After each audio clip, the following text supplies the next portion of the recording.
In Moscow, I'm Matt Trezza, starting off with our breaking news coverage from Ukraine, where lawmakers loyal to the president have gathered in the eastern city of Kharkov, declaring that local authorities must take control of their respective regions, bypassing any rulings from the capital. Let's get more live from RT's Maria Finoshina, who is in Kharkov. So, Maria, what exactly are those officials saying?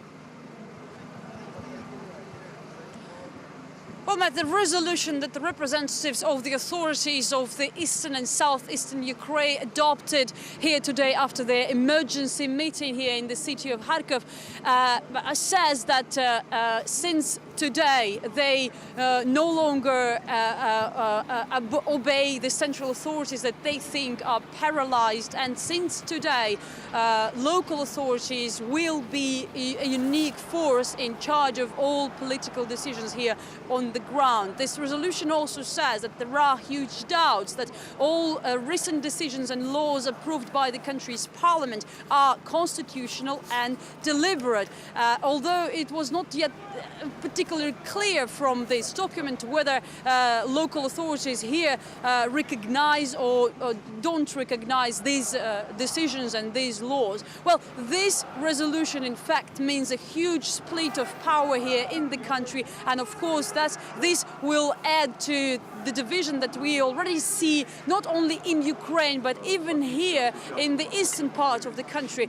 We are in Kharkov now, and it's known as a capital of the eastern Ukraine that traditionally supports the President Viktor Yanukovych, and it used to be a very unanimous region supporting more eastern policies than the policies of Western countries. But we see that today population here is divided. From one hand, they are afraid that opposition, including right-wing and all those radical elements, can come here from Kiev, and it's not very hard. It's less than 500 kilometers away from the capital, and we are hearing serious calls, mostly these messages sent from through social media, to stand up and to defend the city and the region. But from another hand, both politicians and ordinary people here on the ground are not totally happy with what Viktor Yanukovych is doing as a president, and particularly this region, again, mostly pro-eastern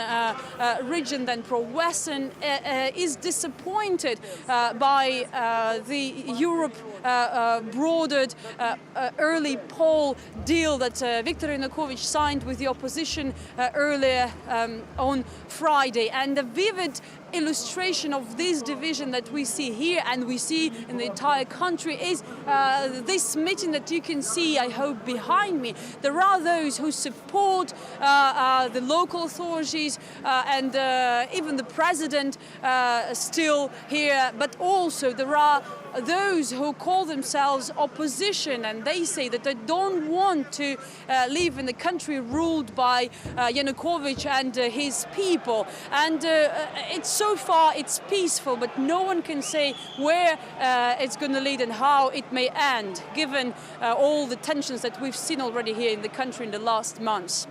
All right, RT's Maria Finoshina live for us in Kharkov, Ukraine. Thank you very much for that update. Well, if you look at the crowds in the center of the capital, Kiev, it looks like support for Yanukovych's resignation is overwhelming, but calls for his impeachment have been out there on the web for some time now. Let's take a look at how much response they've been getting so far.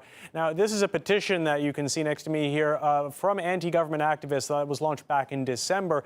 It managed to get about 100,000 signatures so far, but it's a small margin of the total population of the country, which is about 50 million people. And as also can be seen on the petition itself, some of those who backed the impeachment didn't even live in Ukraine itself.